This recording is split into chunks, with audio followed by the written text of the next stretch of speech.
and welcome to the season finale of CBC Arts Exhibitionist, the show that takes you around the country to meet the most imaginative and innovative Canadian artists. I'm your host, Amanda Paris. As Boys to Men once so wisely said, it's so hard to say goodbye. But don't despair. This isn't a real farewell. We're just taking some time off to prep some new content for the fall. And we are definitely not leaving you empty-handed. For the next half hour, I'm going to give you a peek into a bunch of series you can binge watch throughout the summer. From drag performers to art history lessons, I'm going to ensure that you have everything you need to satisfy your cravings for creativity. You'll see. The mother of the House of Rice owned the stage. The 15th century technique that changed the art world in a lesson from Professor Lee's. A Lego artist walks you through the unexpected costs of what it takes to make his art. And one young dancer shows you how to perfect your moves for the summer. It's the season finale of CBC Arts Exhibitionists. So, without further ado, let's get started.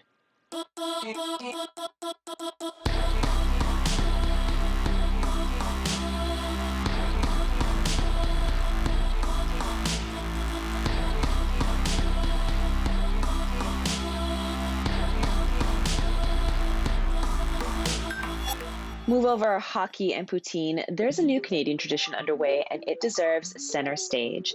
Canada's a Drag is our Canadian Screen Award-winning series that introduces you to drag performers from across the country. You can watch all 3 episodes on CBC Gem, but before you start binging, here's a taste of what you'll get. Meet Shay, the mother of the House of Rice. Vanilla or spice, no chocolate or rice. These are real grinder profiles that were online. I've blocked more Asians than the Great Wall of China. Don't ask what I'm looking for, no Orientals. White and Latinos plus, not into other Asians. I'm white and attractive, sorry if you're anything less, you're not worth it. My name is Shay and I'm from Vancouver.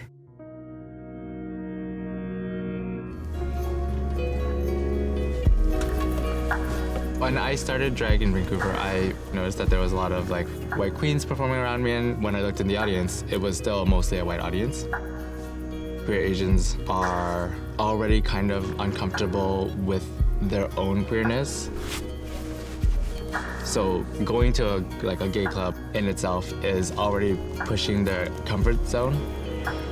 Seeing drag might be even further out of the comfort zone. It's why I strive for visibility with the queer Asian community.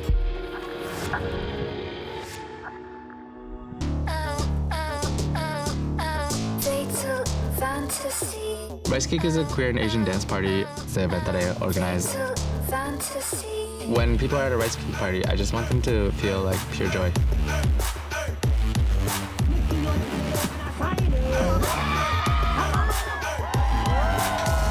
Someone heckling me? Heckle me more. I love the attention. My name is Shay and I am the creator of Rice Cake, and I'm happy to see you all here. We got a really hot show for you tonight, and I'm just gonna get on with it.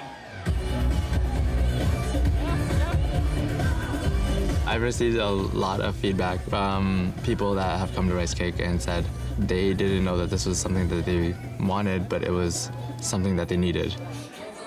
I love making people happy and connecting good people with good people. I just want to provide inspiration for other queer Asians to see people like them and to know that they are able to be queer and able to explore themselves. So yes, I told my mom 3 weeks ago at Denny's. I don't know where that came from. I was like... Sometimes it's you finally feel that it's time and you just do it. I know. I didn't plan, when I called my mom, I didn't plan it. We were grocery shopping and I was like, I think this is the time. I'm so glad. I'm one of the House of Rice. Love you so much. I don't know what to say. My makeup's gonna run. I can fix some makeup. You've been practicing. Love you so much. But yeah, I think everything will be fine. Yeah. Just give them time. Exactly. Yeah. Have you been? Love you, Mom. In the queer community, the drag family is your chosen family that takes you in and takes care of you and makes sure that you survive in the world. House of Rice, I summon you. The House of Rice is the only all-Asian drag family in Vancouver. It is at 9 members now, including me. I've had 8 kids. My daughters, Valak and Nikita, they are from mainland China. Anything gay is censored over in China. Their parents would be not okay whatsoever with anything that they're doing. It hurts me to think about that. But at the same time, like, if I had never done rice cake, if I had never brought them into the House of Rice, they might have just led this very straight, narrow-minded life and not being able to see the magic that they have in themselves. We all have this common goal of working towards a future for the queer Asians. I want to amass an army of queer Asian performers to take over the world. Hi, my name is Sarah-Mecca Abdourahman, and I'm an artist from Concordia University, currently living in Ottawa. I'm your exhibitionist in residence this week. You're going to be seeing my video titled Game of Life. This project explores themes of nostalgia through the lens of a video game trance. In this video, I examine themes of societal control by depicting a character who is ordered when to sleep, eat, or watch TV. I accomplished this with lots of 3D animation and chroma keying. Take a look. Winner of the Game of Life. Sometimes I wonder if I am burned out. Sometimes I wonder if I am burned out. Sometimes I wonder if I am burned out. Sometimes I wonder if I am burned out. Coming up, Professor Lees is here to give us the 101 on the practice that gave painting a whole new perspective.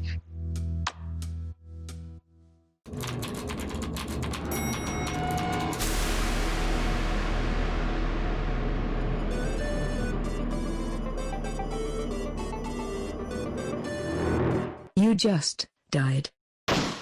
Why does this look so weird? And why does this look weird? Why does this look weird? And why does this painting look so real? Let's talk about perspective, how it saved art, and how it kind of ruined it. I'm Professor Lees, not really a professor, and this is Art 101, not really a class. We're here to go on a deep dive of an idea, an artwork, or a story from the art world that's controversial, inexplicable, or just plain weird. Today we're talking about linear perspective. What is it, how did it get here, and why should we care, even if we don't think we do? And we'll see how linear perspective changed art, and also became a trap. What is linear perspective? Basically, it's a set of lines that trick your eye into thinking that something that's two-dimensional is actually three-dimensional, like a painting of a road extending endlessly into the distance. That distance isn't real, kid. It's pretty fake. It's still on a flat piece of canvas. It's actually not even a road, though that's a larger story. But linear perspective allows you to stare deep into the distance of that painting that isn't really a distance at all. Before the invention of linear perspective, paintings looked a bit strange. If you wanted somebody to look like they were behind someone else, you sort of painted them on top of somebody else. We had a sense that things that were further away looked smaller and things closer to you looked bigger, but with no real sense of how to go about doing that in an organized way. But we tried. We really, really tried. In the 15th century, an artist and architect named Filippo Brunelleschi came up with a viable system for rendering a three-dimensional object on a two-dimensional surface. The story is that from about 1415 to 1420, he started experimenting with a system of orthogonal lines converging on a vanishing point that allowed him to draw a building that looked exactly as it did in real life, and linear perspective was born. A ton of artists began to use it, sometimes to a startling degree of precision. It's what makes Leonardo da Vinci's Last Supper work so well. In this one, the vanishing point is just above Christ's head. Linear perspective organizes the painting, makes it seem like it's happening in a real space, and also directs your eye to the most important part of the scene. A lot of people got in on this linear perspective game. It became part of the language of painting. Artists were able to make their works look like things from real life set in real spaces. Perspective is maybe also one of the reasons your uncle is enthralled by a painting of dogs playing poker. It looks so real. So artists had a perspectival system now, and that seems like it should be the end of the story. We made it! But that isn't quite how it worked out. What if there was a machine that could make every image have perfect perspective? Enter the camera.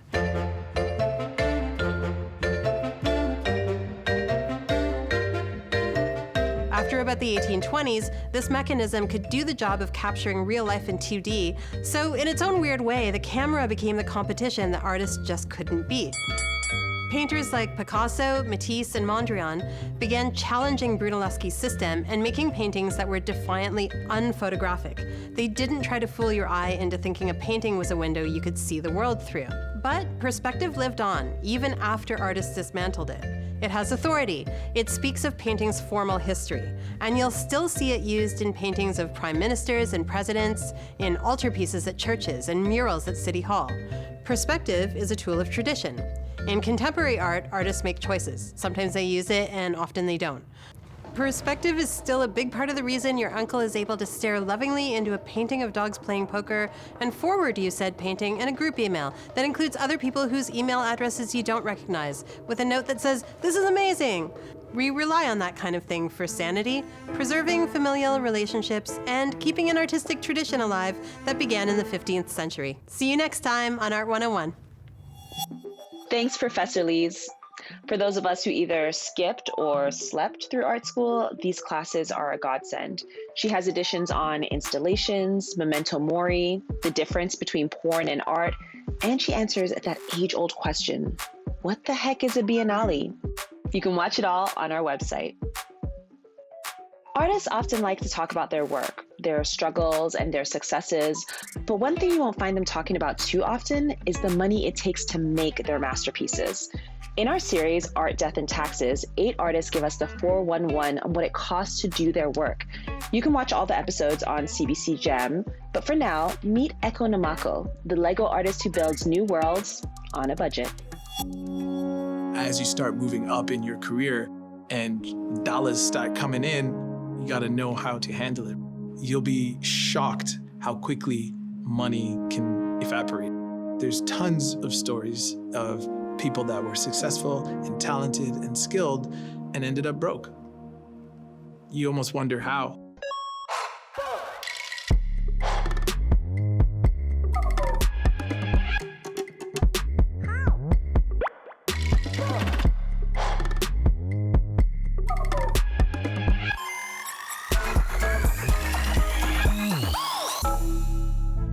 Think with success and wealth particularly that it doesn't require maintenance. Oh, I made it. I cashed in a giant check, I'm good. And that's far from the truth.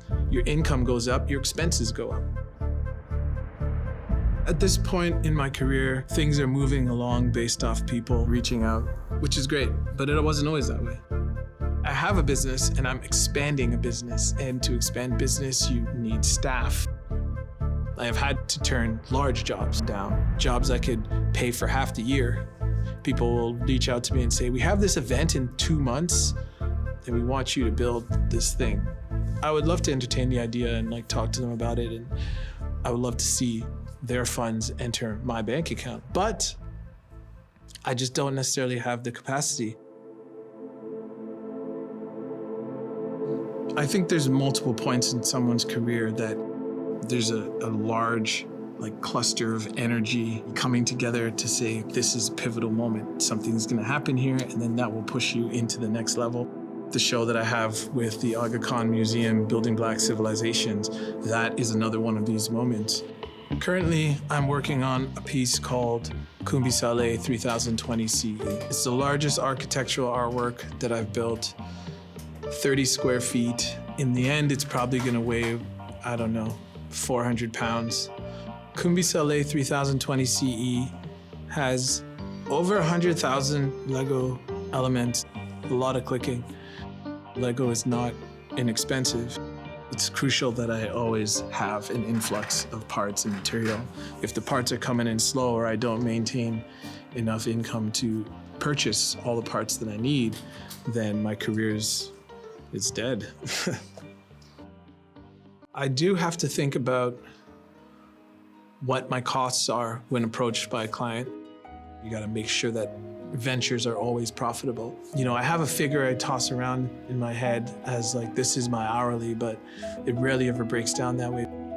If I was to like do the calculations or pre-calculate and say, okay, well, the last time I built something like this, it took me 700 hours. That's just for the labor. That's not parts, and that's not like an artist fee. So if I was to drop those figures, which I have in the past, and it doesn't always work out. It's not always easy to prepare and like establish a system that will enable the business to flourish. All these things layer up, and it's difficult for a guy who just wants to play with Lego. You can be an artist, but you can't just be an artist unless you're privileged enough that you just immediately get to a place where there's a team, you know, and you can just like delegate. I want to get there. That's actually what I'm trying to do, is get to that place where I just have to build. I'm at the point, I suppose, where I'm gonna start really needing like more support and more help. Do I increase production? Is that something that's really gonna happen where I'll be able to pump out more work? A lot of the Lego builders have like teams of 8 people, some even more, 22, whatever. And I've always had a strange relationship with that. It's hard for me to even imagine working with other people on the aesthetic components of a sculpture. And then at the same time, how am I gonna scale up if I don't have like assistance in that way? It's a tricky place I'm in. I mean, I don't know how I'm going to expand to the point where I have multiple people working on something large scale with me at the same time. I don't think it's impossible, but I just don't see it right now. There's some artists that are just extremely prolific and they pump out art. I don't know where I fit in with that. I don't know if it's going to be, you get one Ekow sculpture a year, you know? Like, that's it. And that's just what you're gonna have to deal with, world. Coming up, meet the dancer who performed with Justin Bieber and on The Ellen Show, all before the age of 10. You just died.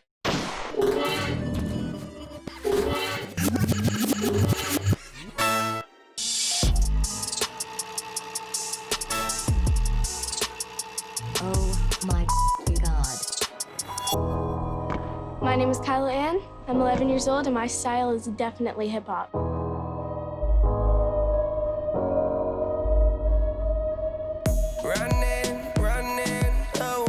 I danced with Justin Bieber on his World Purpose Tour. Justin Bieber.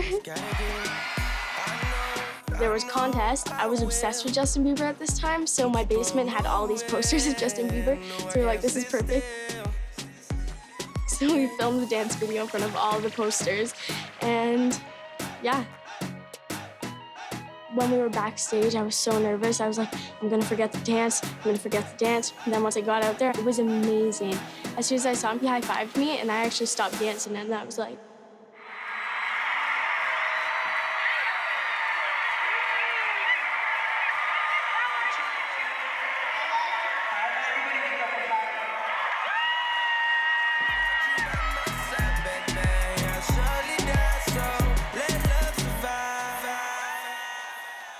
as soon as I found out we were going, my stomach dropped. Like, I was in shock. I didn't really believe we were going until we got to the airport. That was when I was like, whoa, we're really going to the Ellen Show right now. It was unbelievable. It was huge. It was ginormous. So we got in. We were really hyped up. We were like, yeah, we're going to be on the Ellen Show. Come on, guys. Yeah, it was really fun. They taught me that I can accomplish anything. Like, I got my goals on my vision board. If I just keep training, keep believing in them, they'll come true.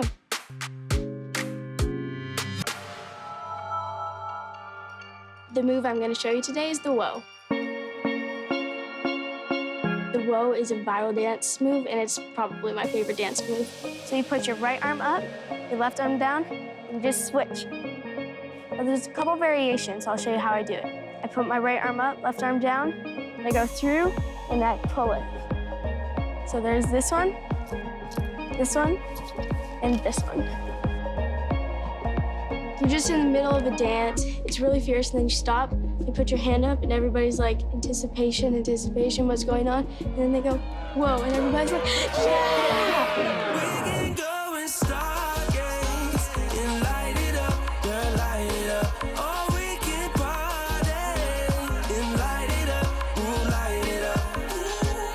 I feel like I'm just free, and I feel really fierce when I'm doing my hip hop, and I really like it. I feel like that beast just unleashes.